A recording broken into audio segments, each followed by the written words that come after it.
Terpujilah nama Tuhan buat waktu yang Tuhan berikan buat saya dan saudara menikmati kebenaran firman Allah melalui siaran ini. Biarlah nama Tuhan terus dipermuliakan. Haleluya.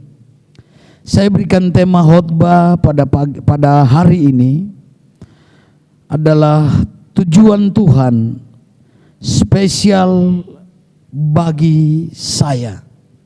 Sekali lagi, tujuan Tuhan spesial bagi saya. Saya ajak saudara buka di dalam 2 Timotius pasal yang pertama. 2 Timotius pasal yang pertama ayat 9 dan ayat yang ke-10. Kita sama-sama baca kebenaran firman Tuhan ini. 3, 2, 1.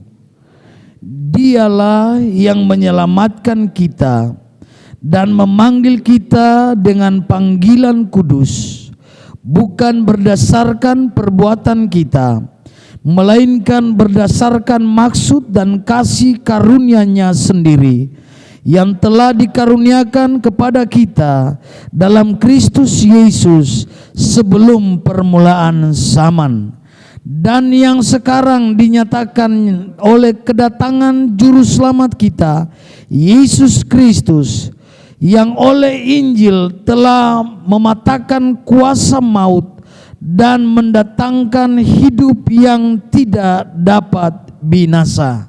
Amin. Tuhan Yesus memberkati. Dipersilakan duduk.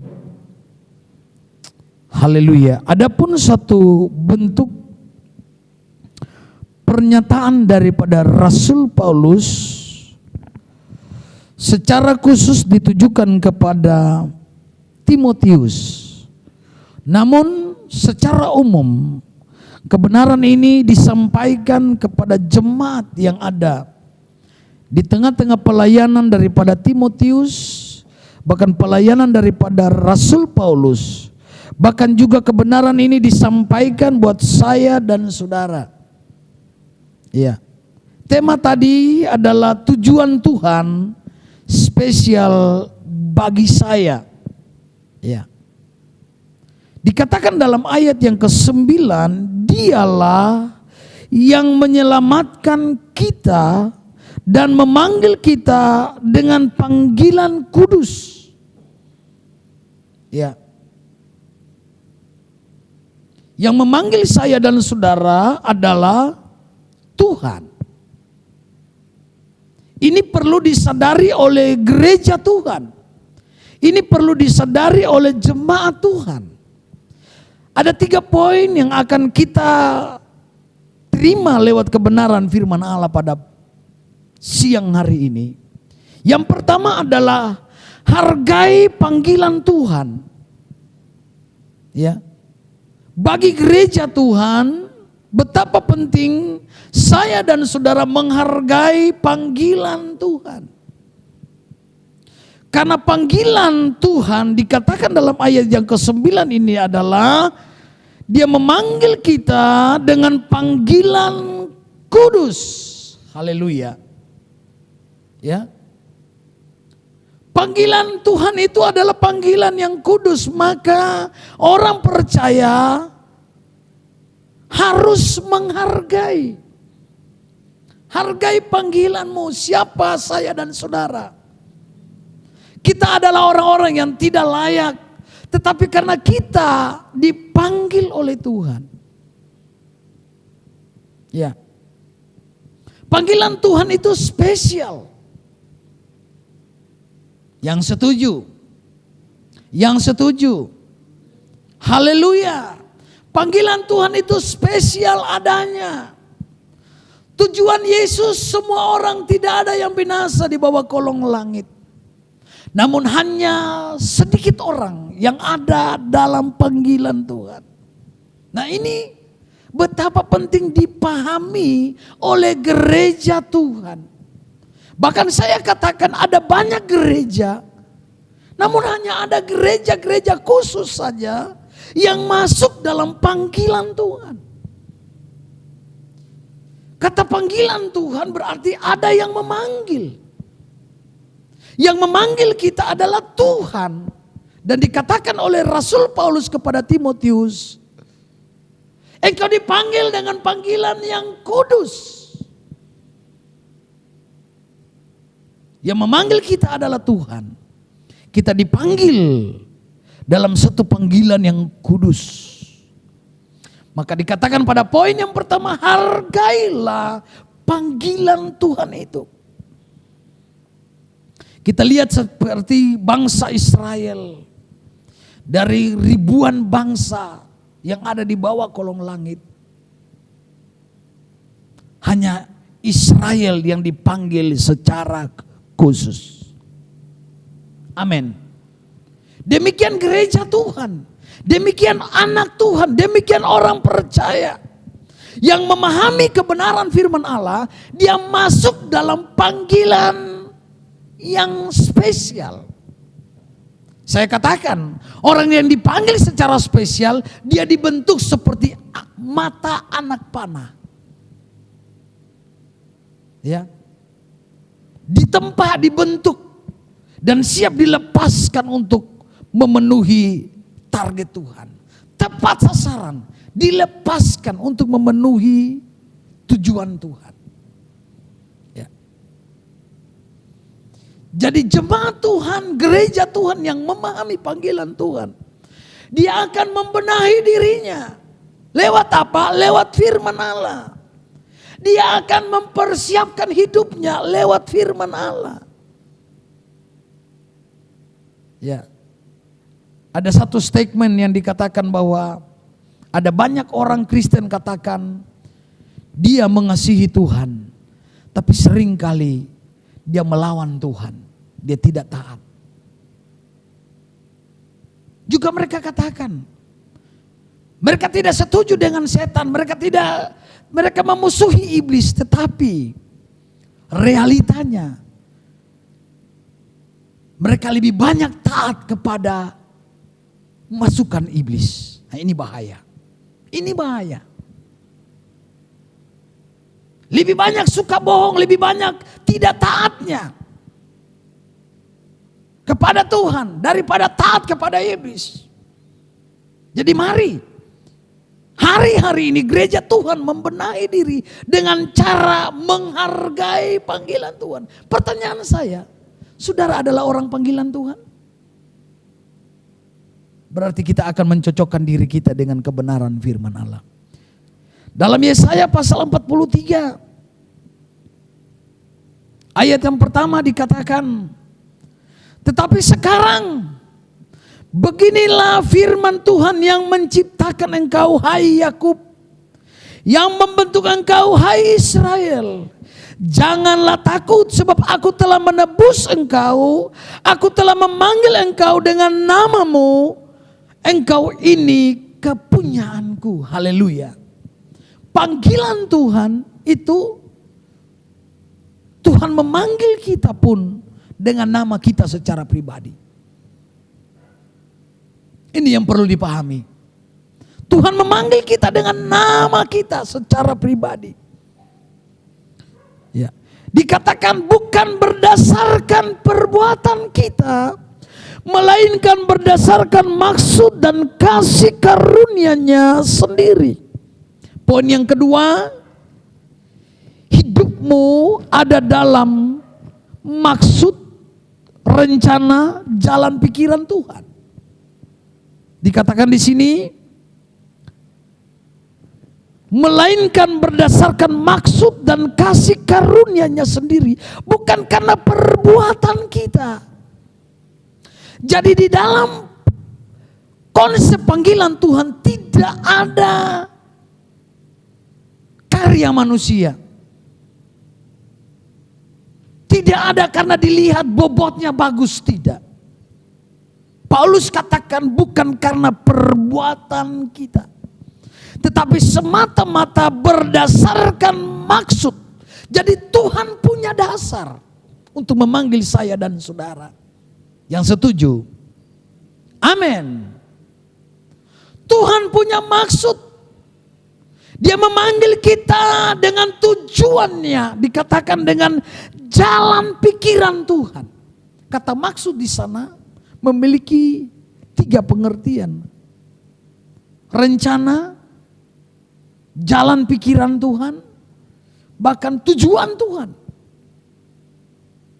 Jadi ini yang perlu dipahami oleh gereja Tuhan, oleh anak-anak Tuhan. Secara khusus bagi jemaat GPD Gloria perlu menyadari. Ingat, engkau dipanggil bukan secara kebetulan. Tapi panggilan Tuhan itu spesial. Amin. Panggilan Tuhan itu khusus bagi saya dan saudara. Maka kita perlu membentuk hidup kita, kekristenan kita. Kita akan menjadi Kristen yang berbeda. Kita akan menjadi anak Tuhan yang berbeda. Itu tujuan Tuhan. Dan Tuhan memanggil Yakub menjadi pribadi yang berbeda. Tuhan memanggil bangsa Israel menjadi bangsa yang berbeda. Amin. Maka mereka ada dalam maksud dan tujuan Tuhan itu. Jadi hidupmu ada dalam maksud, rencana, jalan pikiran dan tujuan Tuhan.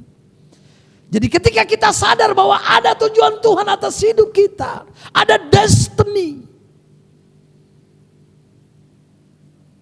Ada yang Tuhan maksudkan dalam hidupmu sehingga engkau dipanggil menjadi anak Tuhan. Engkau akan dibentuk menjadi pribadi yang spesial.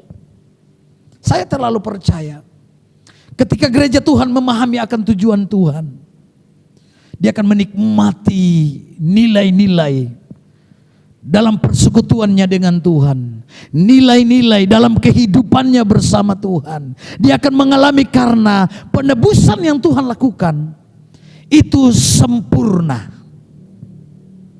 Panggilan yang Tuhan lakukan bagi saya dan saudara tidak main-main, tapi pasti.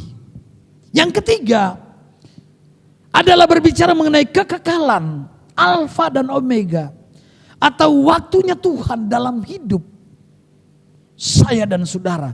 Bagian terakhir dari ayat yang ke-9 dikatakan, yang telah dikaruniakan kepada kita dalam Kristus Yesus sebelum permulaan zaman. Kata permulaan zaman dalam penulisan interlinear dikatakan dalam kekekalan Allah. Alfa dan Omega, tidak berawal dan tidak berakhir. Tujuan Tuhan itu tidak pernah berakhir. Yang setuju? Karena Alkitab mencatat langit dan bumi akan berlalu. Kitab Wahyu katakan bumi ini akan digulung seperti tikar dan dibuang ke dalam perapian. Tapi orang yang percaya kepada Tuhan akan hidup untuk selama-lamanya. Amin. Itu berbicara kekekalan Tuhan. Tuhan melakukannya di dalam terjemahan bahasa Indonesia sehari-hari. Dikatakan dalam sebelum permulaan zaman. Artinya sebelum Tuhan melakukan segala sesuatu, Tuhan telah punya tujuan. Itu luar biasa. Itu yang tidak dapat dipahami oleh manusia secara logika manusianya. Tetapi ketika tunduk kepada konsep kebenaran Allah, mulai disadari hidupmu ada dalam tujuan Tuhan. Hidupmu spesial bagi Tuhan. Maka saya dan saudara sebagai gereja Tuhan perlu memahami akan nilai ini. Sehingga tidak masa bodoh lagi. Karena kalau kita melihat sistem yang sedang dibangun oleh dunia ini sedang menuju kepada penggenapan kebenaran firman Allah. Tetapi gereja Tuhan juga, Tuhan sedang siapkan gereja Tuhan untuk menerima keselamatan yang pasti di dalam Tuhan. Akan muncul antikristus. Namun sebelum antikristus berkuasa, gereja Tuhan akan dipisahkan. Gereja Tuhan yang bagaimana? Gereja Tuhan yang ada di dalam panggilan Tuhan. Gereja Tuhan yang ada dalam kekhususan Tuhan. Gereja Tuhan yang ada dalam waktu kekekalannya Tuhan. Siapa itu? Pastikan saya dan saudara ada dalam rencana daripada Tuhan itu. Amin.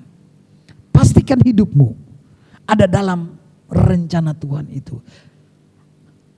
Kenapa Tuhan mau menyelamatkan saya dan saudara? 2 Timotius 2 ayat yang ke-26.